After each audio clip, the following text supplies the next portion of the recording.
tema kita hari ini adalah gereja Smyrna. Ya, kita sudah mungkin 2 minggu lalu kita sudah belajar tentang gereja Efesus. Jadi selama beberapa bulan ke depan kita akan mempelajari 7 gereja di kitab Wahyu. Dan hari ini adalah gereja kedua, gereja Smyrna. Ayatnya diambil dari referensinya dari Wahyu 2 ayat 9 sampai 11. Nanti saudara bisa baca lagi di rumah.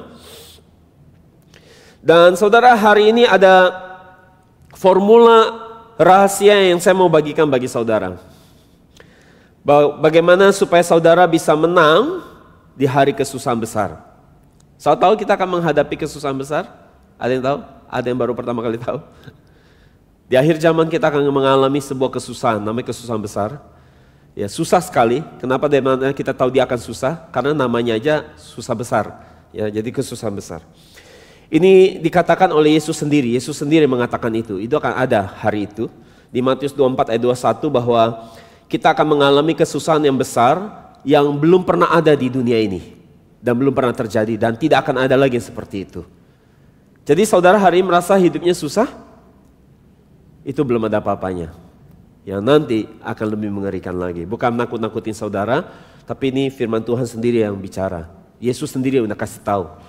Itu sebabnya saudara, hari ini kita adalah orang yang hidup di akhir zaman. Dan kita sekarang lagi menghitung waktu aja untuk masuk ke dalam kesusahan besar ini. Salah satunya adalah Perang Dunia Ketiga.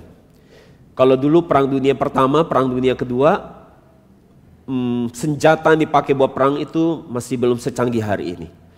Sekarang senjata yang dipakai udah serem-serem ya. Senjata nuklir, senjata kimia, ya, rudal-rudal dan pesawat tempurnya juga sudah yang lebih canggih. Jadi saudara, itu sebabnya saudara, saya hari ini mau mempersiapkan saudara, memberikan sebuah formula rahasia, bagaimana saudara bisa survive, bagaimana saudara bisa selamat nanti ketika saudara menghadapi itu. Dan lewat pembelajaran dari gereja Smyrna, kita diberikan formula itu sebenarnya. Mari kita teliti tentang gereja Smyrna ini. Kata Smyrna ini dari kata mir yang dalam bahasa Indonesia adalah mur. Saudara tahu mur? Apa itu mur? Saya masih ingat di mana kita ingat kata mur? Mur adalah salah satu hadiah yang diberikan waktu Yesus lahir. Salah satunya adalah mur, ya. Dan mur ini diambil dari getah pohon, ya. Dan kemudian mereka pakai bisa jadi kemenyan, wangi-wangian. Kalau di Mesir dipakai buat membalsam mayat. Dan kota Smyrna terkenal sebagai penghasil dan pengekspor mur ini. Dan hari ini kota ini masih aktif. Hari ini di era modern nama kotanya bukan Smyrna lagi. Kalau saudara pergi ke Turki, kota itu namanya Izmir.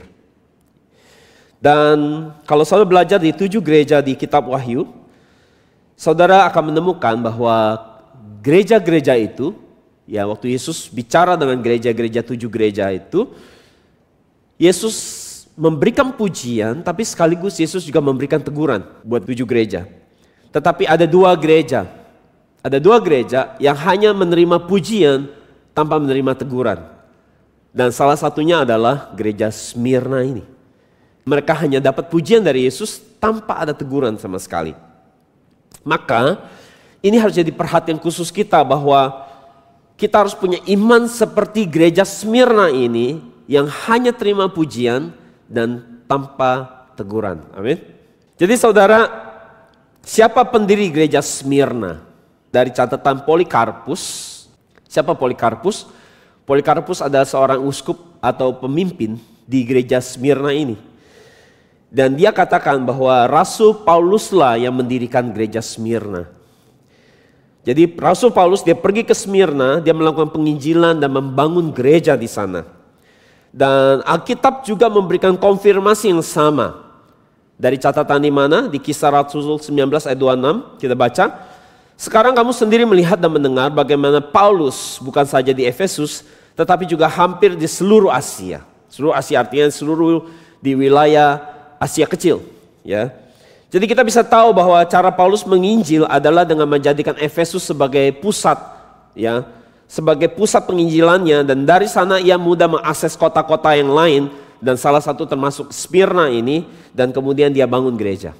Dan para teolog juga setuju bahwa memang Rasul Paulus yang telah mengunjungi Smyrna dan membangun gereja di sana.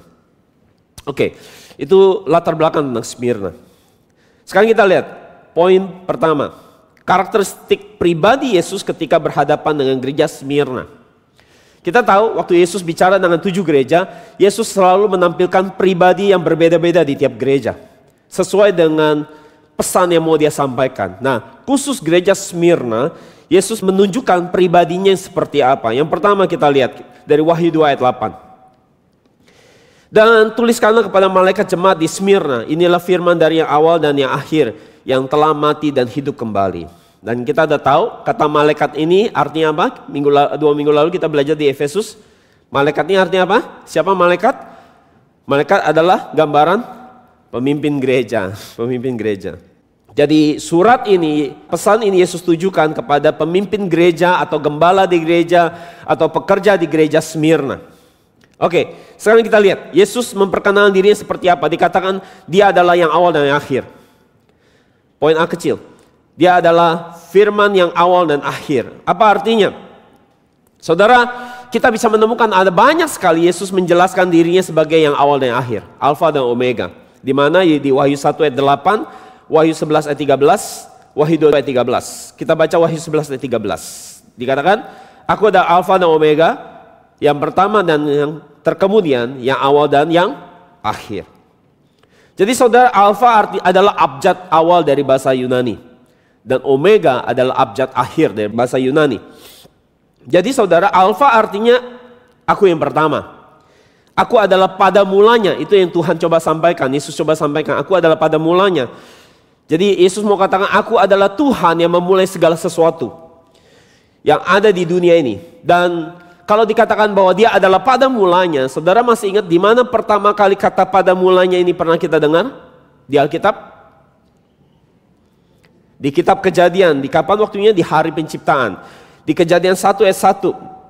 Maka kita bisa tahu bahwa Yesus memberitahukan kepada gereja Smyrna bahwa aku adalah Allah yang menciptakan segala sesuatu dan aku adalah Allah yang telah memulai pekerjaan penebusan atas umat manusia. Kejadian pasal 1 yaitu berisi tentang hari penciptaan, kita di sini sudah belajar banyak. Kita tahu bahwa hari penciptaan ini bukanlah bicara harfiah sebenarnya, tapi ini bicara hal-hal rohania. Di dalam 6 hari penciptaan itu berisi rencana penebusan Tuhan dan penyelamatan umat manusia yang Tuhan mau kerjakan, dan itu dimulai dari zaman Adam sampai kepada zaman kita. Dan karena Yesus mengatakan bahwa dia memulai pekerjaan penebusan atas umat manusia, maka Yesus juga mau mengatakan bahwa karena dia yang mulai, maka dia bisa menyelesaikan juga pekerjaan penebusan itu dengan sempurna. Jadi meski saudara berkata ikut Tuhan susah sekali, ikut firman Tuhan susah sekali untuk jadi serupa Yesus. Kalau itu targetnya kita semua harus jadi serupa Yesus. Tetapi saudara, hari ini loh firman ini, percayalah bahwa tugas saudara hanya tetap taat dan setia sampai akhir. Kenapa? Karena bukan saudara yang bisa menyelesaikan pekerjaan penebusan itu dengan sempurna, tetapi Tuhan Yesus yang telah memulai dalam hidup saudara, dia juga yang akan menyelesaikan dengan sempurna perubahan hidup saudara menjadi serupa dengan Yesus. Yang percaya bilang amin. Jadi saudara, mari kita lihat referensi yang lain tentang bahwa Tuhan yang telah menyelesaikan, dia yang telah menyelesaikan dengan baik pekerjaan penebusan ini. Kita bisa lihat di Wahyu 21 ayat 6. Kita lihat dikatakan bahwa kita baca sama-sama di awal aja 23. Kemudian ia berkata kepadaku apa? Sudah selesai. Aku adalah apa? Alfa dan Omega, yang awal dan yang akhir. Jadi sebelum dia katakan aku Alfa dan Omega, aku awal dan akhir, dia katakan apa? Sudah selesai. Sudah selesai. Di mana kata sudah selesai ini pernah kita dengar? Pada waktu kapan? Saudara masih ingat? Di kayu salib. Di kayu salib pada saat kapan? 7 firman di kayu salib. 7 firman di kayu salib. Pada saat firman keberapa? Masih ingat? Waktu dia bilang sudah selesai dalam bahasa Yunani tetelestai. Firman keberapa masih ingat? Firman ke-6. Ya, jadi saudara nanti mau dengar lebih jelas ya tentang khotbah firman ke-6 sudah selesai. Saudara bisa nonton YouTube-nya. Di YouTube sudah ada ya. Ya, di YouTube kita sudah ada 7 firman ya, sudah dikupas 7 firman, firman ke-1, ke-2 sampai ke-7 bahkan. Saudara bisa nonton terus Ini supaya saya bisa ngikutin kata arti sudah selesai dikaitkan khotbah hari ini. Jadi saudara, sudah selesai itu artinya pasti selesai. Pasti selesai. Saya bilang, Tuhan saya nggak sanggup lagi. Pasti selesai. Tuhan saya udah nggak mampu lagi. Pasti beres, pasti selesai. Dan saudara, kenapa? Karena dia katakan aku adalah Alfa dan Omega, aku awal dan akhir. Jadi sudah selesai artinya ini pasti digenapi. Aku yang nyelesain, jangan takut. Aku yang sempurnakan pekerjaan penebusan dalam hidupmu. Dan saudara, itu yang coba Tuhan mau sampaikan buat kita. Ya tadi ada ayat referensi ya. Sudah selesai itu diambil dari di firman ke-6 di Yohanes 19 ayat 30. Maka jelas saudara bahwa Yesus yang menyelesaikan pekerjaan penebusan dengan sempurna di dalam hidup saudara dan hidup saya. Jadi saudara, tugas kita hanya setia sampai akhir. Masalah yang menyelesaikannya bukan kita tapi Tuhan. Oke, sekarang apa arti Omega? Omega artinya yang akhir. Apa artinya? Ini bicara tentang bahwa Tuhan akan datang membawa penghakimannya yang terakhir. Bagi orang yang menolak Yesus, tidak percaya dia bahwa dia adalah Tuhan, Tuhan Yesus akan datang kedua kali untuk membawa penghakimannya. Jadi di akhir dari dunia ini nanti adalah Yesus akan datang kedua kali membuktikan bahwa dia adalah Tuhan. Tetapi bukan hanya itu, di hari itu karena dia datang sebagai Tuhan, bukan lagi juru selamat, orang tidak bisa salibin dia lagi. Maka dia akan datang untuk apa? Menghakimi orang yang tidak percaya. Dia akan membawa penghakimannya. Jadi sekarang mengapa Yesus berkata kepada gereja Smyrna, aku adalah Alfa Omega, aku adalah awal dan akhir. Kenapa Yesus harus menunjukkan pribadinya, karakternya sebagai Tuhan yang memberitahukan bahwa aku Alfa dan Omega, aku Tuhan yang memulai pekerjaan penebusan dalam hidupmu, aku juga akan menyelesaikan pekerjaan penebusan dalam hidupmu. Kenapa Yesus harus katakan demikian? Saya mau tahu kenapa? Ya, karena gereja Smyrna punya segudang penuh masalah hidup. Gereja Smyrna punya penderitaan yang tidak ada habis-habisnya dalam hidup mereka. Jadi waktu mereka menderita, begitu banyak menderita, tiap hari hidup dalam penderitaan, mereka mulai bertanya-tanya, Tuhan, kapan ini selesai? Tuhan, kapan ini selesai?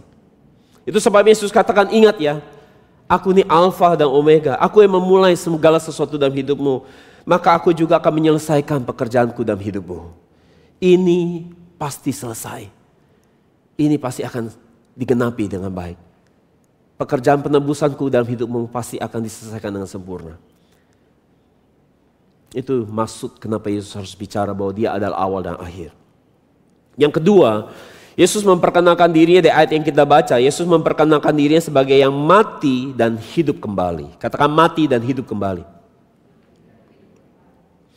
Jadi artinya Yesus memberitahu bahwa ia telah mengalahkan kuasa kematian. Bahwa Yesus telah menang atas kematian. Karena dia hidup kembali dari kematian. Mengapa Yesus berkata, ingat ya, aku Tuhan yang mati tapi aku hidup kembali. Aku telah mati tapi aku hidup kembali. Itu kenapa Yesus harus berkata seperti itu kepada gereja Smyrna. Saya mau tahu kenapa? Karena gereja Smyrna banyak sekali karena iman mereka kepada Yesus. Mereka disiksa, dianiaya, bahkan banyak yang mati martir dibunuh karena iman mereka di dalam Yesus. Itu sebab Yesus menghibur, menguatkan hati mereka. Karena mereka banyak yang mati di dalam iman kepada Yesus. Yesus memberikan harapan yang besar bahwa sekalipun orang bunuh kamu, sekalipun kamu mati, ingatlah bahwa aku akan menghidupkan kamu kembali. 1 Tesalonika 4 ayat 14-16 kita baca. Karena jikalau kita percaya bahwa Yesus telah mati dan telah bangkit, maka kita percaya juga bahwa mereka yang telah meninggal dalam Yesus akan dikumpulkan Allah bersama-sama dengan dia. Ini kami katakan kepadamu dengan firman Tuhan yang hidup, yang masih tinggal sampai kedatangan Tuhan. Sekali-kali tidak akan ada mendahului mereka telah meninggal. 16, sebab pada waktu tanda diberi, yaitu pada waktu penghulu malaikat berseru dan sangkakala Allah berbunyi, maka Tuhan sendiri akan turun dari sorga dan mereka yang mati dalam Kristus, perhatikan, mereka yang mati dalam Kristus akan lebih dahulu bangkit. Jadi jelas dikatakan di sini, jika kita mati, entah memang sudah waktu yang kita harus mati karena sakit atau karena apapun juga, atau kita mati karena dibunuh, jadi martir dibunuh karena iman kita, apapun juga, jika kita mati di dalam Yesus, kita mati dalam iman yang benar, kita pasti akan dibangkitkan kembali dari kematian. Amin. Jadi saudara jangan takut akan kematian. Karena ketika saudara mati, itu belum selesai. Ketika saudara mati, itu belum berakhir. Ketika saudara mati di dalam iman, di dalam Yesus, saudara akan bangkit kembali. Kematian hanya transisi. Kematian itu seperti terminal transit untuk membawa saudara masuk ke dunia yang lebih baik, yaitu bertemu dengan Tuhan di surga. Jadi saudara, kematian belumlah akhir dari semuanya. Kata kematian bukan akhir dari semua. Itu hanya dunia transisi untuk saudara ketemu Tuhan, bertemu Tuhan di surga. Oke, sekarang kita lihat poin 2. Pujian Yesus untuk gereja Smyrna. Pujian Yesus untuk gereja Smyrna. Saudara masih ingat di gereja Efesus yang Yesus katakan, aku tahu tentang, Yesus tahu tentang hal-hal positif dari gereja Efesus. Dan kata tahu di sini adalah eido. Saudara masih ingat? Dan sama lagi Yesus juga tahu tentang kelebihan tentang gereja Smyrna, dan kata yang dipakai juga sama eido. Eido artinya apa? Bukan tahu dari ada yang kasih tahu, tapi eido adalah sekali lihat langsung bisa tahu siapa orang ini, apa kelebihan orang ini. Hanya dengan sekali lihat, dengan intuisi yang tajam, Yesus langsung tahu tanpa ada yang perlu gosipin atau ngasih tahu Yesus. Yesus sudah tahu. Dan hal positif apa yang Yesus tahu tentang gereja Smyrna? Kita lihat Wahyu 2 ayat 9, kita baca sama-sama. Oke? Saudara siap? Sekarang saya mau saudara baca bareng saya. 2, 3. Aku tahu kesusahan dan kemiskinanmu, tetapi sesungguhnya kamu kaya. Aku tahu fitnah yang ditujukan kepadamu, dan mereka yang menyebut diri orang Yahudi, tetapi sebenarnya bukan, melainkan sinagoge iblis. Oke. Jadi apa yang Yesus tahu? Hal positif apa yang Yesus tahu tentang gereja Smyrna? Yang pertama, Yesus tahu kesusahan mereka. Jadi yang pertama adalah kesusahanmu. Kata kesusahan di sini dalam bahasa Yunani ada flipsis. Artinya apa? Penganiayaan, penderitaan, kesusahan, kesengsaraan. Jadi susah yang seperti apa? Susahnya seperti apa untuk kita bayangkan? Kata flipsis pernah dipakai untuk menjelaskan penderitaan yang dialami oleh Yusuf waktu dia dijual sebagai budak ke Mesir. Di mana kita bisa temukan ayatnya di Kisah Rasul 7 ayat 10.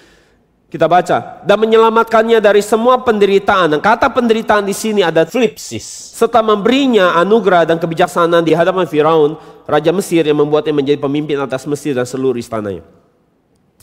Jadi ini adalah penderitaan yang dialami Yusuf sebelum dia jadi perdana menteri waktu dia jual sebagai budak di Mesir.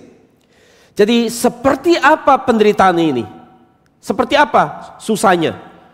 Jawabannya disembunyikannya bukan di Alkitab Perjanjian Baru, tetapi di Perjanjian Lama. Di Mazmur 105 ayat 17-18 kita baca. Diutusnyalah seorang mendahului mereka, Yusuf, yang dijual menjadi budak. Ayat 18, mereka menghimpit kakinya dengan belenggu, lehernya masuk ke dalam besi. Jadi waktu Yusuf dijual sebagai budak, leher, kaki, tangannya dibelenggu dengan belenggu besi. Dari seorang anak yang berkelimpahan secara materi, mendadak hari itu hidupnya terjun bebas ke dasar jurang. Berubah drastis. Dia diperlakukan seperti binatang yang leher kakinya dibelenggu dengan besi. Sehingga dia tidak leluasa untuk bergerak, tidak leluasa untuk makan, tidak leluasa untuk hari ini dia mau melakukan semua hal. Tiba-tiba serba sulit untuk bergerak. Bahkan kalau dipaksa kerja paksa pun, dia mau kerja pun susah bergerak. Tidak bebas. Dan saudara, seperti itu yang dialami oleh gereja Smyrna. Mereka mengalami penderitaan yang sangat hebat. Hidup mereka seperti dibelenggu di dalam penjara yang namanya penderitaan. Karena iman mereka kepada Yesus, mereka mengalami apa? Mereka dikucilkan oleh masyarakat. Dan dikucilkan oleh kota di mana mereka tinggal. Mereka dibenci. Dan mereka hidup di dalam persembunyian. Seperti orang yang hidup di dalam penjara. Itu yang mereka alami. Akan tetapi Yesus katakan, aku tahu kesusahanmu. Aku tahu kesusahanmu. Saudara, waktu kita menderita dalam hidup kita, pertama yang paling kita rasakan adalah kita merasa kesepian. Kita merasa kesendirian dalam penderitaan itu. Kita merasa tidak ada yang bisa mengerti keadaan kita. Di tengah malam mungkin kita berseru kepada Tuhan dan kita menangis sendirian. Sepertinya kita ditinggal sendirian. Tetapi hari ini saudara, sama seperti Yesus berkata, aku tahu kesusahanmu. Kiranya saudara mendengar Tuhan juga berkata, aku tahu kesusahanmu, aku tahu kesusahanmu. Dan aku pasti akan datang menolongmu, dan ini aku akan menyelamatkan kau dari penderitaan ini. Amin. Yang kedua, apa yang Yesus tahu tentang gereja Smyrna? Yaitu kemiskinanmu, kemiskinan mereka. Kemiskinan di sini dalam bahasa Yunani adalah petoheia. Petoheia. Petoheia artinya miskin sampai benar-benar tidak ada uang. Seperti pengemis yang hidup di jalan. Jadi saudara, ini bukan miskin yang biasa, tetapi miskin semiskin-miskinnya. Miskin yang sangat parah. Sungguh miris saudara. Kota Smyrna ada kota yang sangat maju, sangat hebat, sangat kaya. Tetapi jemaat Smyrna hidup di tengah-tengah kemiskinan yang sangat parah. Apa yang bikin mereka sampai miskin begini luar biasa? Saya mau tahu. Itu karena mereka percaya kepada Yesus. Mereka hidup di tengah-tengah kota yang fokusnya menyembah berhala. Mereka tidak mau ikut menyembah berhala. Sehingga mereka dikucilkan. Dan karena mereka dengan iman mereka yang percaya kepada Yesus, tidak ada orang yang mau kasih pekerjaan buat mereka. Kalau nggak ada pekerjaan, ada uang nggak? Nggak ada. Mereka mau jualan, nggak ada yang mau beli sama mereka. Jadi ini miskin sampai di dompet 1 perak pun tidak ada. Semiskin itu. Jadi saudara, akan tetapi meski mereka miskin, mereka kesulitan dalam keuangan, tetapi mereka menerima penghiburan dari Yesus. Apa yang Yesus katakan kepada mereka? Penghiburan Yesus katakan apa? Yesus katakan, aku tahu engkau miskin, tetapi engkau apa? Kaya. Ini aneh sekali. Aku tahu engkau miskin, tetapi engkau kaya. Jadi sebenarnya mereka ini kaya atau miskin? Miskin atau kaya? Menurut saudara. Jadi mereka miskin atau kaya? Hah? Miskin atau kaya? Bingung ya jadi ya. Jadi saudara, meski jemaat Smyrna miskin, tetapi di mata Allah, di mata Tuhan Yesus, mereka adalah orang yang sangat kaya. Saya mau tahu kenapa? Kaya di sini dalam bahasa Yunani adalah plusios, yang artinya adalah bisa kaya secara materi, bisa kaya secara rohani. Jadi mereka memang miskin secara materi, tetapi mereka kaya di dalam rohani. Mereka kaya di dalam iman. Mereka kaya di dalam kasih kepada Yesus, kasih kepada sesama. Mereka kaya di dalam semangat mereka mau melayani Tuhan. Itu sebabnya mari kita belajar dari mereka. Jangan sampai saudara kita sudah miskin di dalam materi, nah kita miskin pula di dalam iman. Sampai tidak ada lagi yang perlu dibanggakan di hadapan Tuhan ya. Kirain kita miskin boleh secara materi, tapi kita kaya secara rohani. Kita kaya di dalam sungguh-sungguh belajar Alkitab. Kita kaya di dalam sungguh-sungguh di dalam doa. Jangan sampai kita sudah miskin, iman pun miskin. Ya saudara, jangan sampai. Dan dari 7 gereja ini saudara, ada satu gereja, namanya gereja Laodikia yang akan kita pelajari nanti. Gereja Laodikia ini ada gereja yang sangat bertolak belakang dengan gereja Smyrna.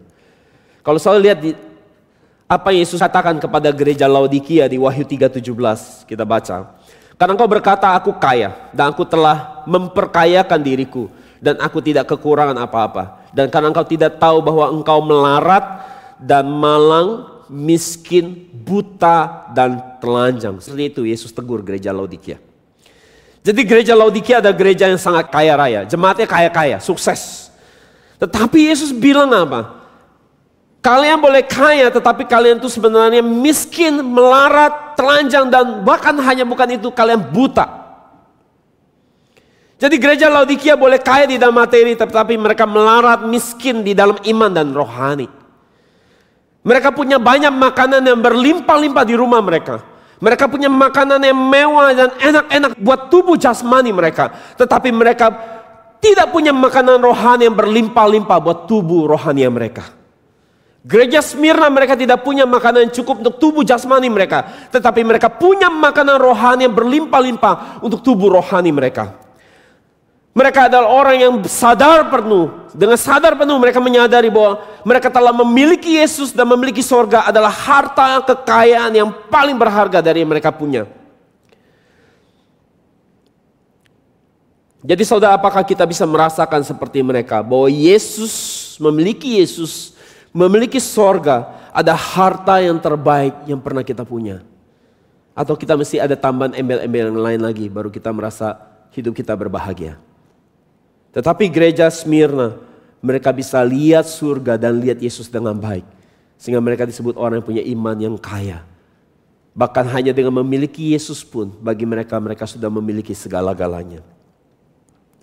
Saudara, seorang bisnismen ketika dia melayani Tuhan di gereja, meski waktunya dia pakai buat melayani Tuhan di gereja, bisnisnya masih jalan, bisa cetak duit buat dia. Tetapi gereja Smyrna tidak ada penghasilan, tidak ada uang sepeser pun di kantong celana mereka. Tapi mereka bisa punya iman yang begitu luar biasa. Mereka sungguh-sungguh melayani Tuhan di gereja. Mereka sungguh-sungguh cari Tuhan. Mereka sungguh-sungguh melayani sesama dengan luar biasa. Jadi kita bisa bayangkan waktu saya renungkan ini bukankah ini sangat luar biasa memang mereka. Di saat kondisi yang sangat minus mereka cari Tuhan. Mereka sungguh-sungguh mencintai Tuhan. Kalau orang hidupnya enak, mencintai Tuhan, cari Tuhan itu mah biasa. Tapi ini hidupnya minus seminus-minusnya. Tapi bisa tetap percaya dengan baik kepada Tuhan. Itu sebabnya tidak heran. Yesus bilang, kalian orang kaya. Kaya sekali dalam iman. Saya bayangkan ini. Kalau kita ngalami seperti mereka, mungkin belum tentu kita masih punya iman yang sama seperti mereka. Itu sebabnya Yesus katakan, meski kalian miskin, tidak punya apa-apa, tetapi kalian ini kaya di mataku. Karena kalian punya iman yang luar biasa baiknya, sangat baik. Rasul Paulus juga pernah mengalami keadaan yang sama, mengungkapkan hal yang sama tentang keadaan dirinya sejak menjadi seorang rasul bagi Yesus. Sebelumnya dia hidup dengan sangat berkelimpahan dan berkecukupan. Tapi sejak ikut Yesus, Rasul Paulus mengalami minus, melarat, kekurangan hidup dan kekurangan. Tidak hidup dan kemewahan lagi. Tetapi apa yang dia katakan di 2 Korintus 6 ayat 10, dia katakan gini. Kami miskin, bagian yang kedua, ayat B, yang B. Kami miskin tetapi membuat orang lain kaya.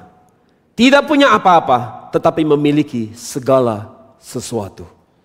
Rasul Paulus kalau selalu lihat hidupnya sejak dia ikut Yesus, saya akan bilang dia orang yang gagal. Sepertinya hidup dalam keterbatasan, melarat. Tetapi dia berkata, meski kalian lihat saya miskin, seperti orang miskin, tetapi saya sebenarnya sangat kaya. Mungkin nampak saya tidak punya apa-apa lagi yang perlu dibanggakan, akan tetapi saya memiliki kekayaan rohani yang berlimpah-limpah. Jadi saudara, hari ini mungkin kita tidak punya materi yang banyak, akan tetapi jika kita punya iman yang mengasihi Tuhan dengan sungguh-sungguh, bisa mengerti firman dan taat firman Tuhan dengan sungguh-sungguh, kita bisa melihat surga dan menginginkan surga dengan sungguh-sungguh, maka saudara adalah orang-orang yang kaya di hadapan Tuhan. Amin. Hari ini saudara, kita harus tanya sama diri kita. Kita ini jemaat Smyrna atau jemaat Laodikia? Kiranya kita menjadi jemaat yang kaya di mata Tuhan. Yang ketiga, apa yang Tuhan tahu? Fitnah yang ditujukan kepada mereka. Fitnah yang ditujukan kepadamu. Fitnah di sini dalam bahasa Yunani adalah blasphemia. Artinya adalah kata-kata hujatan. Kata-kata fitnah. Saudara, mereka difitnah oleh musuh mereka. Musuh mereka memfitnah mereka dengan mengarang cerita yang bukan-bukan.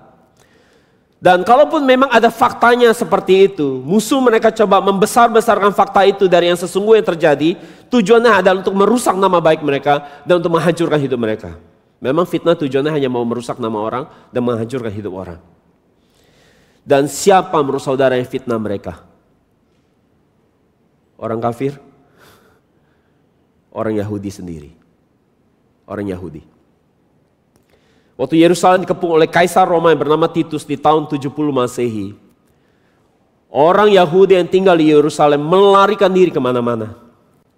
Baik orang Yahudi yang percaya Yesus maupun tidak percaya Yesus. Melarikan tersebar kemana-mana dan salah satunya mereka lari ke Smyrna ini. Dan orang-orang Yahudi yang tidak percaya Yesus inilah yang memfitnah jemaat Smyrna. Dan orang-orang Yahudi ini yang tidak percaya Yesus, mereka lebih memilih kompromi dengan aturan Roma. Aturan Roma adalah mereka menyembah berhala dan mereka harus mengakui bahwa Kaisar itu adalah Tuhan. Dan gereja Smyrna menolak itu, sehingga mereka dikucilkan, dibenci, dianggap melawan pemerintah. Tapi orang Yahudi yang tidak percaya Yesus, mereka tetap kompromi. Sedang hidup mereka tidak mengalami kesusahan. Tetapi bukan sampai di situ saja. Orang Yahudi ini yang tidak percaya Yesus, mereka berusaha membuat orang-orang Kristen yang sungguh-sungguh ini dipaksa untuk ditendang keluar dari sinagoga. Supaya tidak bisa beribadah di sinagoga. Dengan cara mereka fitnah jemaat Smyrna, mereka katakan bahwa orang Kristen ini telah melakukan pesta seks di pertemuan mereka. Dan dalam perjamuan kudus mereka makan tubuh dan darah manusia. Mereka ada orang-orang kanibal. Dan mereka juga difitnah bahwa mereka lebih mengasihi sesama mereka jemaat daripada keluarga mereka sendiri. Karena bagi Roma, pendidikan Roma, ajaran Roma bahwa keluarga adalah nomor satu. Jadi orang yang tidak mementingkan keluarga dianggap orang yang jahat. Karena mengabaikan keluarga sendiri. Dan mereka menyebut bahwa orang-orang Smyrna di jemaat Smyrna ini adalah orang-orang yang tidak peduli dengan keluarga mereka. Lebih peduli dengan sesama mereka. Dan karena fitnah ini membuat orang Kristen di Smyrna menjadi musuh negara. Dan kelompok mereka menjadi kelompok yang dibenci di tengah-tengah masyarakat. Karena iman mereka yang tidak mau kompromi sedikit pun. Dan orang Yahudi yang adalah umat pilihan Tuhan, yang harusnya memperkenalkan Yesus kepada mereka, justru menjadi musuh yang menyerang mereka tidak ada habis-habisnya. Dan mereka anggap sebagai orang Yahudi mereka terhormat, mereka yang terima firman. Tetapi Yesus katakan bahwa mereka hanya sinagoga iblis. Sinagoga iblis artinya apa? Komplotannya iblis, gengnya iblis. Sesuai dengan Wahyu 2 ayat 9 dikatakan bahwa mereka menyebut diri Yahudi, tetapi mereka bukan. Mereka hanya sinagoga iblis. Jadi hari ini juga saudara, gereja mengajarkan firman yang murni dibully oleh gereja yang tidak belajar firman yang murni. Oleh ketidaktahuan mereka. Gereja yang hari menjaga ortodoksi daripada gerejanya. Dikatakan seperti gereja taman kanak-kanak. Duduk manis-manis hadap ke depan mimbar. Ya kan? Catat-catat firman gitu. Seperti yang taman kanak-kanak. Saudara yang menjalani iman yang murni, menjaga kesakralan daripada gereja, disebut gereja seperti kuburan. Jadi banyak mereka yang tidak belajar firman, hari ini membuli, abuse, memfitnah, melecehkan gereja yang justru sedang menjalankan iman yang murni. Akan tetapi saudara jangan takut. Jika kehidupan gereja kita dibangun di atas batu karang, yaitu di atas firman Yesus, kuasa iblis setan tidak akan pernah bisa menghancurkan kita. Pekerjaan alam maut tidak akan bisa menghancurkan kita. Ini sesuai dengan Matius 16 ayat 18, saudara bisa baca sendiri. Sekarang kita lihat yang ketiga, poin ketiga. Perintah Yesus bagi gereja Smyrna. Jadi setelah Yesus memuji keteguhan iman gereja Smyrna, karena mereka menderita, miskin, difitnah, dibunuh karena iman mereka, mereka tetap teguh dengan iman mereka yang tidak tergoyahkan sedikit pun. Maka berikutnya perintah Yesus kepada mereka adalah sebagai berikut. Wahyu 2 ayat 10 kita baca. Sama-sama kita baca. 2, 3. Jangan apa? Jangan takut terhadap apa yang harus engkau derita. Oke? Ini artinya apa? Artinya akan ada lagi penderitaan. Dan memang ada penderitaan berikutnya. Penderitaan berikutnya apa? Mari kita baca. Sesungguhnya iblis akan melemparkan beberapa orang dari antaramu ke dalam penjara supaya kamu dicobai dan kamu akan beroleh kesusahan selama 10 hari. Hendaklah engkau setia sampai mati dan aku akan mengaruniakan kepadamu mahkota kehidupan. Oke. Jadi sekarang apa perintah Yesus? Yang pertama, poin A kecil. Jangan takut untuk menderita lagi. Jangan takut untuk menderita lagi. Saudara, kalau hari ini saudara sudah begitu banyak saudara mengalami penderitaan, sudah ikut Yesus begitu menderita, dan kemudian Yesus datang dan kasih perintah ini, ayo jangan takut menderita lagi. Kira-kira kalau itu saudara akan sambut dengan tangan yang terbuka dan tersenyum lebar menyambut perintah Yesus ini atau lari ketakutan? Hah? Saudara akan bilang, Tuhan, memang kurang menderita apa saya selama ini? Masih harus menderita lagi.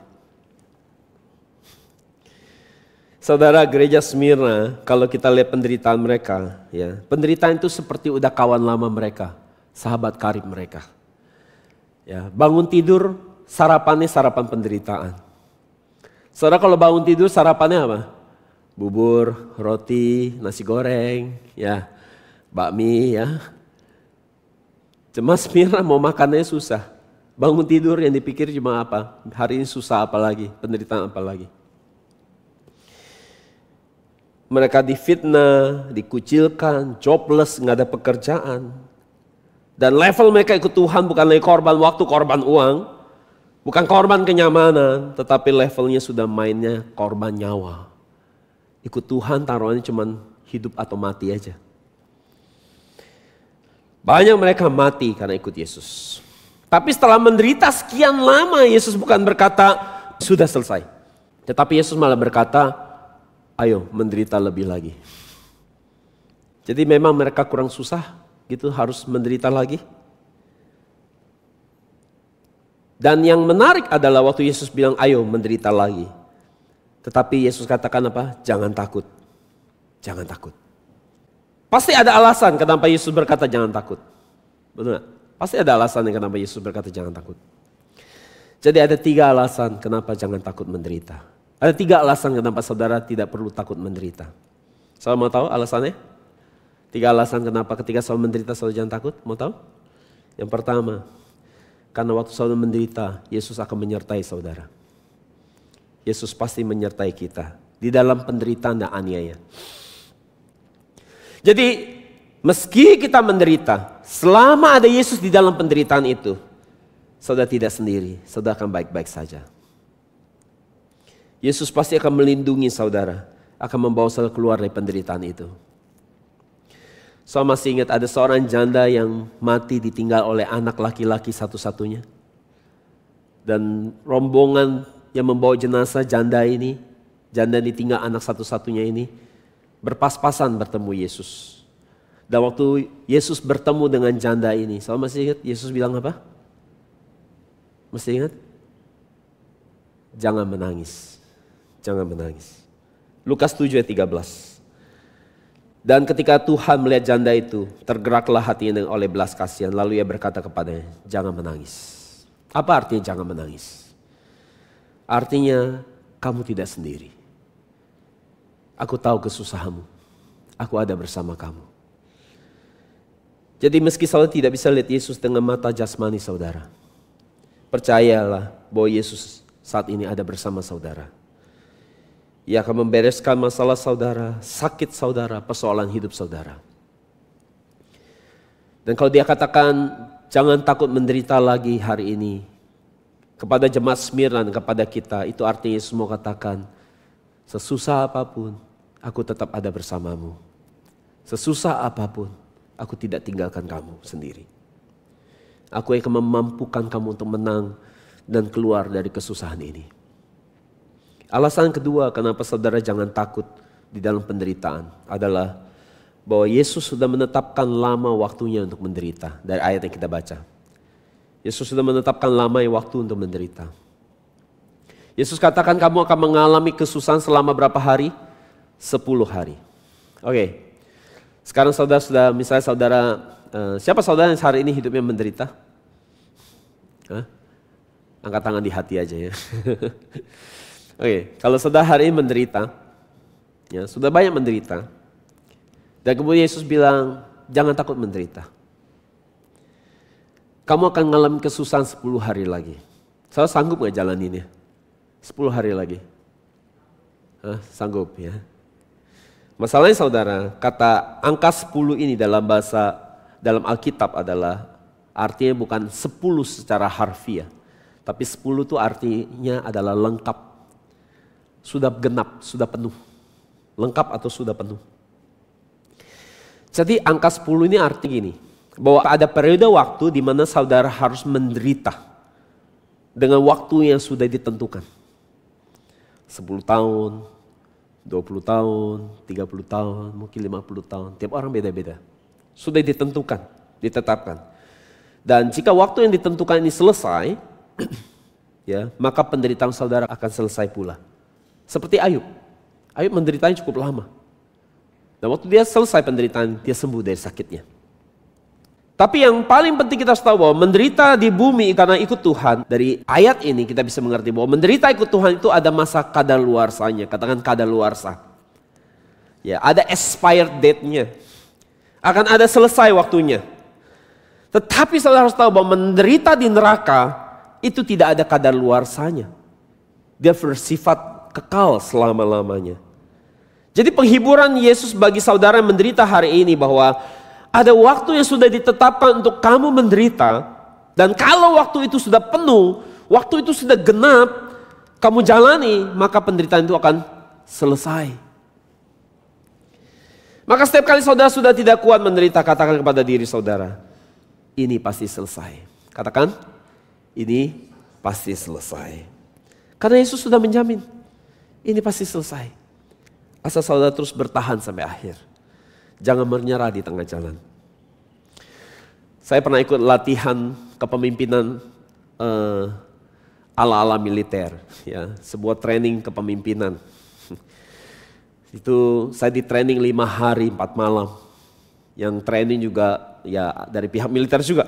Jadi kita kurang tidur. Makan juga masak ditentukan waktunya. Ya, masak itu harus misalnya 20 menit. Dia harus masak, harus makan. Jadi nasinya belum mateng ya kan. Wah, terus saya harus merangkak seperti tentara di tanah. Turun dari tebing. Pakai tali. Wah, udah persis tentara deh. Latihan hari-harinya kayak tentara. Ada disiplin-disiplin yang gak boleh kita langgar. Sekali kita langgar hukumannya parah. Satu peleton kita kena hukum semua. Dibangunkan jam 3 pagi di tengah malam dan harus pakai atribut tentara yang lengkap. Jadi harus pakai atribut seperti tentara yang lengkap. Nggak boleh hilang sepatu. Jadi kita tidur semua pakai lengkap. Supaya kalau tenet kita bangun semua udah rapi. Seperti itu selama 5 hari 4 malam. Berat badan saya langsung turun 2 kilo. Nggak tahan. Dan kalau saudara di Thailand atau saudara di Korea, ada yang namanya wajib militer. Dan yang paling ditakutkan oleh anak-anak muda dari negara yang ada wajib militer adalah kalau terpilih dari wajib militer itu.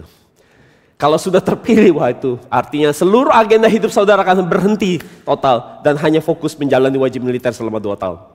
Dan selama 2 tahun itu saudara seperti orang di narapidana yang terus mengurangi masa tahanan. Hitung mundur ya kan. Dan kalau waktunya udah 3 seminggu, wah saudara akan bahagia sekali. 7, 6, 5, 4, 3, 2 dan besok hari terakhir, wah saudara udah senang sekali. Ini waktunya bebas. Seperti itu saudara. Ada waktu penderitaan harus saudara jalani dan itu pasti akan selesai.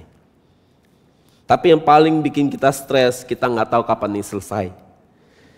Penderitaan yang bikin kita mau nyerah karena kita nggak tahu kapan ini akan berakhir. Itu yang bikin kita rasanya mau menyerah.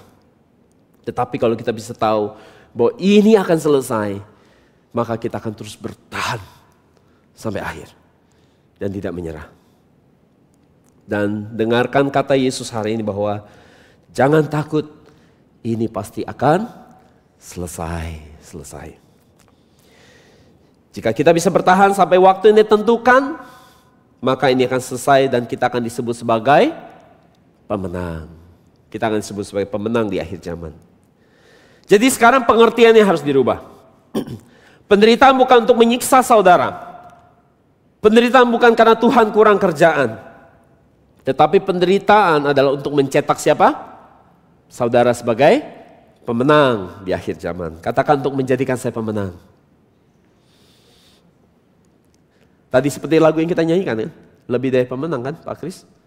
Ya ada ya tadi ya. Lebih lagu pemenang tadi ya. Lalu gimana kita jadi pemenang? Lalu proses apa? Untuk ada pemenang caranya harus lewat apa? Harus apa? Lihat penderitaan. Mukanya untuk ngomong penderitaan kayak stres banget. Oke.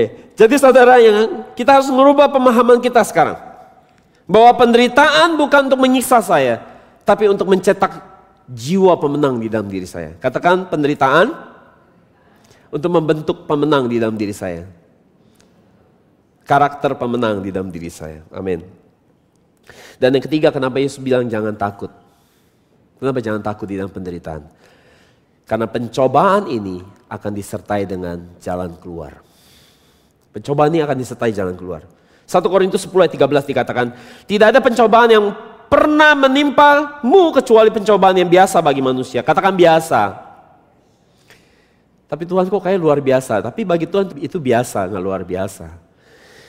Dan Allah adalah setia, Ia tidak akan membiarkan kamu dicobai melebihi kemampuanmu. Katakan tidak melebihi kemampuan saya. Iya, terus saudara bilang, tapi ini luar biasa loh Tuhan, ini sudah melebihi kemampuan saya. Tapi itu kata saudara. Tapi kata Tuhan, orang seperti kamu, itu biasa sebenarnya. Kamu bisa, kamu udah biasa, kamu bisa kok. Katakan saya bisa. Saya sudah biasa. Amin. Dan dikatakan bahwa dan Allah adalah setia, Dia tidak akan membiarkan kamu dicobai melebihi kemampuanmu, akan tetapi bersama dengan pencobaan itu, perhatikan baik-baik. Bersama dengan pencobaan itu, Ia juga menyediakan apa? Jalan keluar, haleluya, supaya kamu dapat menanggungnya. Katakan, meskipun saya menderita, ada jalan keluarnya. Ya. Jadi saudara, pencobaan bukanlah ketemu jalan buntu. Saudara dia ketemu jalan buntu. Saudara kadang-kadang kita bawa mobil ikut GPS, ikut Google Map. Ya, dia bawa kita ke jalan-jalan yang aneh-aneh. Jalan yang kecil sekali, hanya muat satu mobil. Tidak muat motor lagi. Dan kita dibawa masuk. Kita masuk makin lama, makin dalam. Tiba-tiba sampai di ujung, ketemu jalan buntu. Saya pernah ngalamin itu? Pernah? Saya doang, saya pernah ngalamin itu. Dan waktu kita ketemu jalan buntu, kita panik. Karena di belakang motor kita stres kan. Berarti harus mundur. Mundurnya udah jauh juga. Kita stres sekali. Kita panik. Tetapi, kalau kita turun dari mobil, kita mulai lihat sekelilingnya. Ternyata yang saya alami, saya pernah ngalamin. Waktu saya turun dari mobil, saya lihat sekelilingnya sebentar. Itu seperti jalan buntu. Tapi tiba-tiba ada tikungan belokan kecil di ujung jalan buntu itu. Jadi ternyata ada jalan untuk keluar. Waktu kita lihat, wah lega sekali. Tapi kalau kita di dalam mobil nggak mau turun, kita panik terus, mungkin kita hanya lihat jalan buntu. Seperti itu pencobaan yang kalau kita panik, kita lihatnya, rasanya seperti jalan buntu. Tapi kalau kita tenang, kita ngandelin Tuhan, mungkin kita akan lihat di dalam kebuntuan itu, keluarnya di situ. Ada solusi, ada jalan keluar. Jadi mengapa jangan takut? Kenapa jangan takut? Karena itu bukan jalan buntu. Karena di dalam pencobaan itu ada jalan keluar yang Yesus sediakan buat saudara. Jadi katakan ke sebelah saudara, bilang jangan takut. Itu bukan jalan buntu. Tapi ada jalan keluar di sana. Jadi kita kembali ke perintah Yesus tadi ke gereja Smyrna. Yang pertama tadi Yesus katakan apa? Masih ingat? Jangan takut menderita lagi. Jangan takut menderita lagi. Dan sekarang kita lihat perintah Yesus yang kedua. Dikatakan apa? Setialah sampai mati. Coba kita baca lagi ayatnya di bagian keduanya kita lihat. Wahyu 2 ayat 10, perintah Yesus yang kedua adalah, hendaklah engkau setia sampai mati dan aku akan mengaruniakan kepadamu mahkota kehidupan. Oke. Sekarang saya mau cerita tentang Polikarpus. Yang tadi saya bilang adalah uskup daripada gereja Smyrna. Saudara, Polikarpus ini orang yang sangat luar biasa. Dia adalah murid dari Yohanes secara langsung. Yohanes yang tulis kitab Wahyu yang saudara baca. Murid langsung yang tersisa ini Polikarpus. Sehingga Polikarpus adalah tulisan dia itu banyak sekali menjadi penghubung untuk menjelaskan ajaran Yesus yang diterima oleh rasul-rasul dan disampaikan lagi kepada dia. Dan waktu dia menuliskan tulisan-tulisan dia, ada banyak di zaman itu, era, di mana banyak pengajar-pengajar yang sesat, mengajarkan doktrin-doktrin yang ngaco. Dan tulisan Polikarpus ini paling tidak, karena sumbernya dari Yohanes yang pernah lihat Yesus, paling enggak tulisan Polikarpus ini menjadi tolok ukur, patokan ini yang benar harus seperti ini. Dan sekarang, Polikarpus ini dijatuhkan hukuman mati di zaman pemerintahan Kaisar Roma yang bernama Marcus Aurelius. Dan ia ditangkap karena imannya kepada Yesus. Dan gubernur Roma ketika melihat dia, ternyata dia sudah sangat tua renta. Jadi gubernur Roma merasa kasihan juga. Kakek-kakek yang sudah tua dihukum mati. Jadi untuk mengasihani nyawanya, gubernur Roma mencoba membujuk dia dengan berkata, kamu celah aja Yesus, saya akan membebaskan kamu. Bilang aja terkutuklah Yesus, saya akan bebasin kamu. Tetapi kalau Polikarpus menjawab dengan jawaban yang sangat terkenal sampai hari ini. Mungkin saudara ada yang tahu, ada yang tidak tahu. Tapi ini jawaban dia ada jawaban yang sangat terkenal sampai hari ini. Dia katakan seperti ini waktu dia diancam, mau dibunuh. Dia katakan begini, 86 tahun Yesus yang aku layani, dia tidak pernah mengecewakan aku sedikit pun. Bagaimana mungkin aku menghujat Rajaku dan Juru Selamatku? Dan kemudian gubernur Roma katakan, kalau begitu aku akan lemparkan kamu kepada binatang buas. Dan zaman dulu orang dibunuh secara martir, caranya mereka dilepaskan di gelanggang besar, ditonton oleh ribuan orang dan kemudian dilepaskan macan yang kelaparan untuk menerkam, memangsa manusia-manusia orang Kristen. Dan kemudian Polikarpus katakan apa? Bawalah kemari binatang buasmu, aku tidak takut. Karena dia tidak takut, maka gubernur mengancam lagi. Kalau begitu, aku akan bakar kamu. Dan dia katakan apa? Kamu mengancam aku dengan api yang hanya menyala 1 jam dan kemudian mati. Kamu tidak tahu apa-apa tentang api penghakiman Tuhan yang kekal, yang disediakan bagi orang-orang fasik. Lakukanlah apa yang perlu kamu lakukan. Dan Polikarpus menanggalkan pakaian luarnya, membuka ikat pinggangnya dan melepaskan sendalnya. Tanda ia siap untuk mati hari itu. Dan sebelum dia dibakar, orang mencoba memakukan dia ke tiang kayu. Kenapa? Karena kalau kesakitan dia meronta-ronta, paling tidak tubuhnya tetap terpaku sehingga dia nggak lepas dari dibakar itu. Tetapi dia bilang gini, biarkan aku seperti ini. Tuhan akan memberi aku kekuatan untuk menahan rasa sakit dari apimu. Aku tidak butuh bantuan dari paku-pakumu. Dan kemudian mereka ikat dia dengan kedua tangannya di belakang.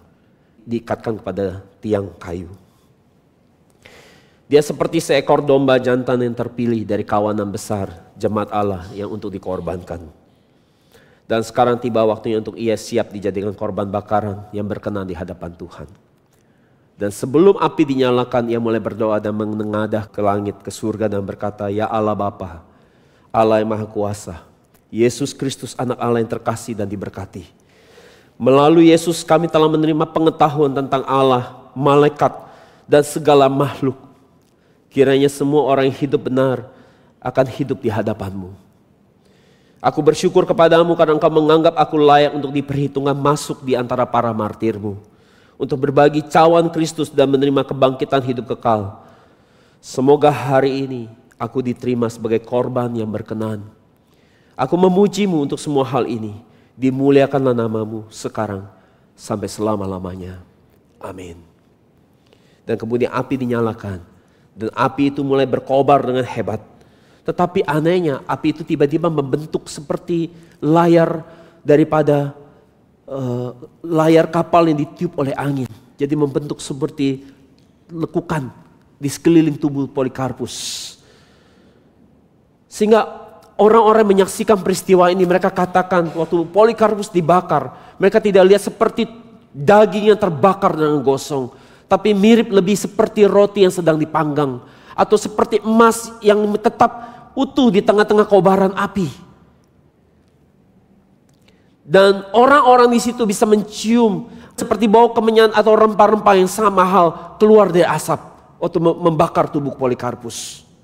Dan akhirnya orang jahat melihat api itu tidak bisa membakar tubuhnya, mereka mulai menikamnya berkali-kali dan akhirnya keluar darah begitu banyak keluar dan memadamkan api itu. Dan akhirnya Polikarpus mati. Jadi sekarang formula apa yang saya mau sampaikan buat saudara? Ketika saya mempelajari ini, saya menemukan bahwa perintah Tuhan ini memang adalah sesuatu formula yang hari ini menjadi solusi buat kita. Untuk kita hari ini bagaimana kita bisa menang di dalam kesusahan besar. Formula itu adalah apa? Hendaklah kita setia sampai mati. Saya tahu firman ini firman yang sangat seram dan mengerikan. Tetapi ini firman Tuhan. Suka tidak suka saudara harus dengar. Ini adalah fakta yang ada di Alkitab. Dan ini adalah Yesus sendiri memberikan formula ini buat kita. Dan tujuan saya memberitahukan saudara firman ini karena saya menemukan bahwa di balik perintah yang nampaknya seram ini, mengerikan ini, ada formula rahasia yang bagaimana kita bisa menang di hari kesusahan besar. Kenapa? Karena hari itu akan sangat susah sekali. Karena belum pernah ada yang seperti itu. Dan untuk menang itu hanya lewat cara apa? Tidak takut mati. Ini bukan lagi takut miskin. Takut susah. Tapi tidak takut mati. Banyak gereja tidak mau khotbahkan firman ini. Karena kalau dikhotbahin nanti gereja sepi. Takut orang. Tapi gereja kita mau menyampaikan yang benar. Mereka lebih takut gereja sepi, persembahannya turun. Tetapi apakah mereka sayang jemaatnya? Kalau mereka sayang jemaatnya, mereka harus khotbahin firman ini. Karena kesusahan besar ini pasti akan terjadi. Jadi sekarang level menderitanya bukan lagi menderita di fitnah. Bukan menderita miskin gak bisa makan. Tetapi menderita sampai siap mati. Kehilangan nyawa demi Yesus. Dan hanya jenis iman yang tidak takut mati seperti ini yang akan bisa menang di dalam kesusahan besar. Jemaat NCM, saudara dengar firman ini di YouTube. Kalau saudara sekarang susah sedikit saja sudah ngeluh. Susah sedikit saja sudah tidak tahan. Kena macet dikit saudara udah tengah tahan. Omset turun saudara udah gak tahan. Bisnis kurang lancar saudara udah ngeluh. Anak saudara telat makan saudara udah marah-marah. Saudara anak saudara dikritik saudara tersinggung. Dikit-dikit tersinggung, dikit-dikit saudara tersinggung. Sakit pilek, flu, batuk-batuk, mencret-mencret sudah ngeluh. Saudara, ketika kesusahan besar itu datang, kalau hari ini saudara dikit-dikit ngeluh, saya khawatir saudara tidak akan bisa bertahan ketika hari kesusahan itu datang. Saya bukan nakut-nakutin. Kalau kita hilang kenyamanan saja kita nggak tahan. Diajak susah sedikit aja kita nggak mau. Bukankah hari ini kita harus belajar mulai latihan dari sekarang. Supaya kita tidak jadi orang yang sangkal Yesus. Kalau mengorbankan kenyamanan aja buat Tuhan kita nggak bisa. Korban perasaan buat Tuhan aja kita nggak mau. Korban waktu buat melayani Tuhan aja kita nggak mau. Mana mungkin kita mau korban nyawa hari itu? Ya, betul? Betul nggak?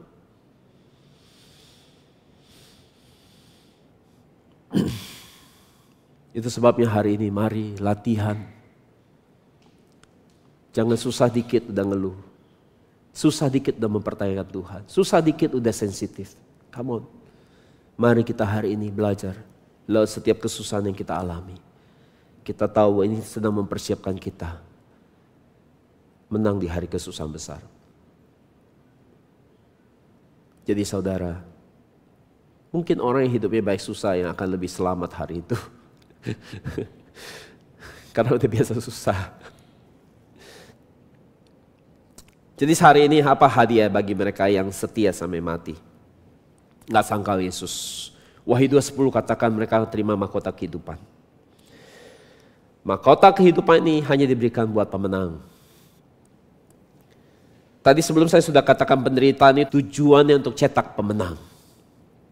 Dan hadiah pemenang adalah mahkota kehidupan. Itu sama seperti pertandingan olimpiade. Juara satu berhak terima medali emas. Medali emas tidak ada 2 orang, hanya ada 1 orang. Itu sebabnya hanya buat pemenang mahkota kehidupan ini akan diberikan.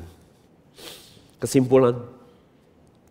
Mereka yang menang tidak akan mengalami penderitaan atau kesakitan dalam kematian kedua, yaitu di neraka. Sesuai dengan firman Tuhan di Wahyu 2:11 dikatakan, siapa bertelinga hendaklah ia mendengarkan apa yang dikatakan Roh kepada jemaat-jemaat. Ini ayat berikutnya yang kita baca tadi. Barang siapa menang, ia tidak akan menderita apa-apa oleh kematian yang kedua. Siapa yang menang di sini? Ayat 10 yang sebelumnya kita baca. Mari kita tampilkan ayat 10. Ayat 10 ini siapa yang menang? Adalah mereka yang tidak takut menderita dan tidak takut mati, setia sampai mati. Jadi siapa yang menang? Adalah mereka yang tidak takut menderita dan setia sampai mati. Sekali lagi saya ulang. Siapa yang menang? Adalah bareng-bareng, 2, 3. Mereka yang tidak takut menderita dan setia sampai mati. Ini Alkitab, bukan saya ngomong.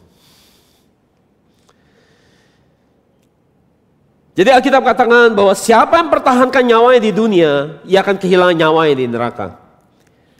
Kalau kita mempertahankan kenyamanan kita kompromi dengan dunia, mungkin di dunia kita nampaknya baik-baik aja. Seperti orang Yahudi yang kompromi sama Roma, mereka baik-baik aja, makmur, sehat, akan tetapi kita akan kehilangan nyawa kita di neraka.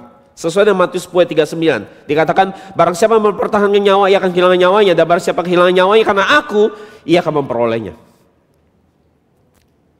Sebaliknya jika saudara setia sampai mati, tidak sangkal Tuhan di hari itu, saudara tidak akan mengalami namanya kematian kedua. Sesuai dengan Wahyu 2:11 yang kita baca. Kalau ada kematian kedua, berarti ada kematian pertama. Sekali lagi, kalau ada kematian kedua, berarti ada kematian yang pertama. Apa kematian pertama? Apa itu kematian pertama? Itu ada kematian tubuh, di mana tubuh terpisah dari roh dan jiwa. Umat manusia yang jatuh dalam dosa, kita pasti bisa mengalami namanya kematian pertama ini. Ini akibat kejatuhan dalam dosa oleh Adam. Sesuai dengan Roma 5:12, saudara bisa baca sendiri di depan saudara. Tetapi apa kematian kedua? Jadi kematian pertama terjadi di bumi. Tetapi kematian kedua terjadi di mana? Di neraka. Masuk ke neraka, di lautan api yang kekal, kematian kekal. Ini adalah hukuman kekal. Dan itu adalah kematian kedua. Siapa yang masuk ke sana tidak akan pernah bisa keluar lagi. Dia akan menderita terbakar selama-lamanya di sana. Jadi kalau sekarang kita menderita di dunia, ada masa waktunya penderitaan ini akan selesai. Tetapi kalau kita masuk dengan kematian kedua di neraka, kita akan terbakar selama-lamanya di sana. Jadi kita bisa pilih dari sekarang. Kita mau senang sementara di dunia, tetapi susah selamanya di neraka. Atau kita mau hari ini susah sementara di dunia, tapi susah sementara di dunia karena ikut Yesus, tetapi kita bisa berbahagia selama-lamanya di surga bersama Tuhan. Kita bisa putuskan sekarang, dari sekarang.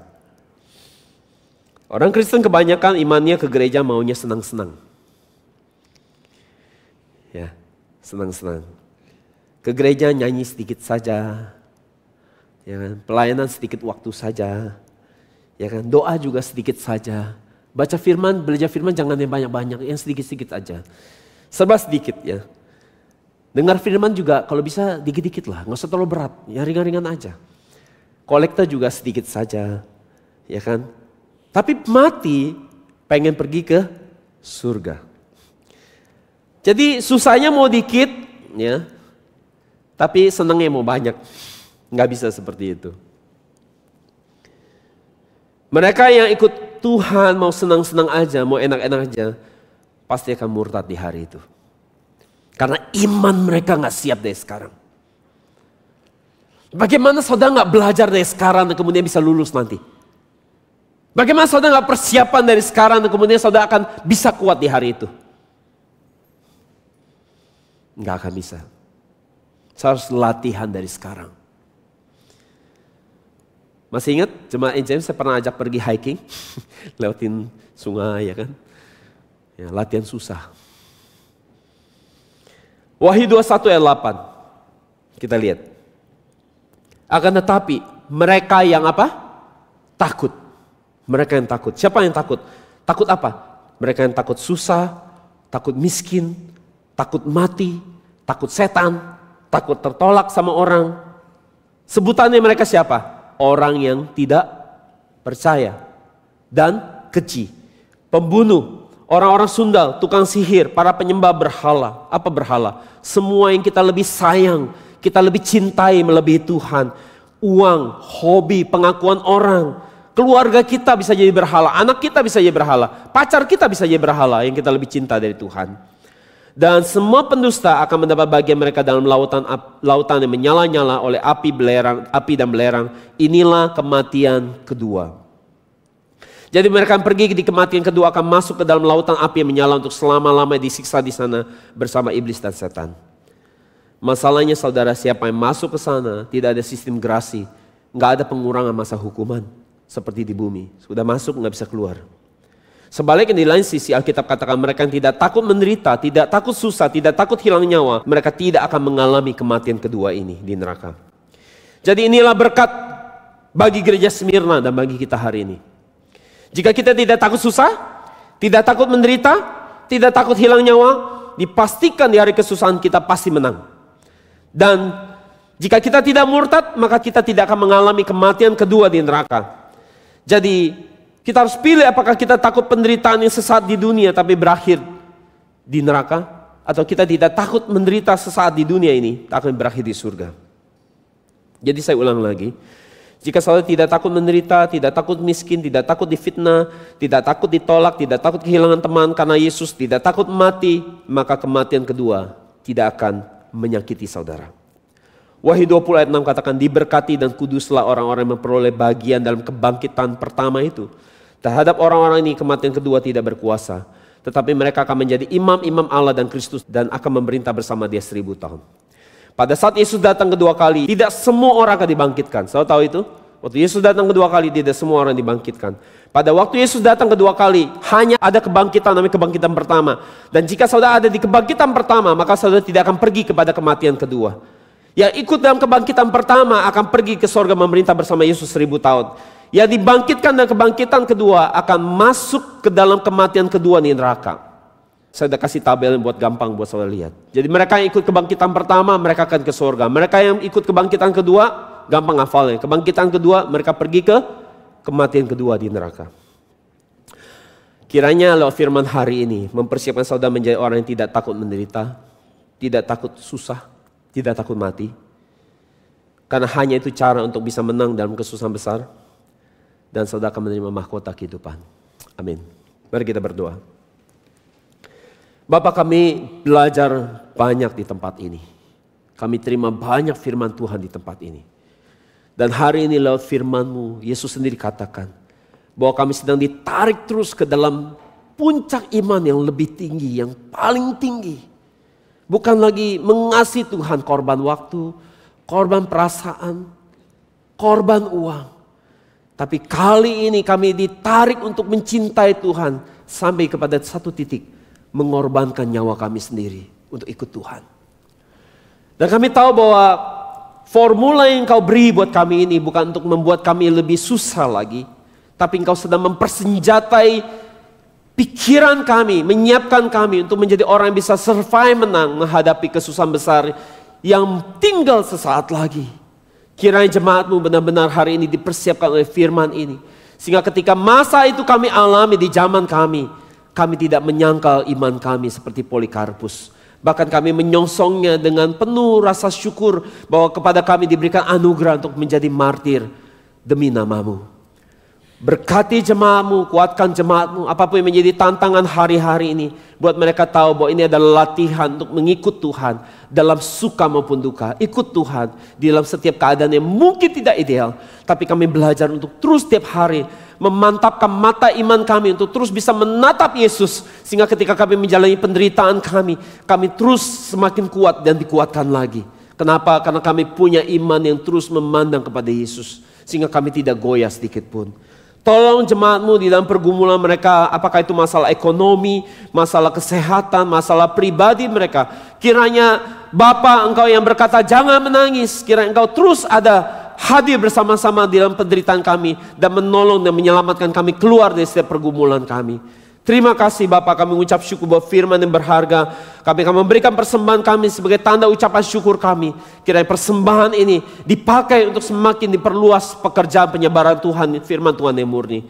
Kami mengucap syukur dengan meninggikan nama Yesus yang berharga. Sama-sama kita katakan, amin, haleluya, beri kemuliaan buat Tuhan.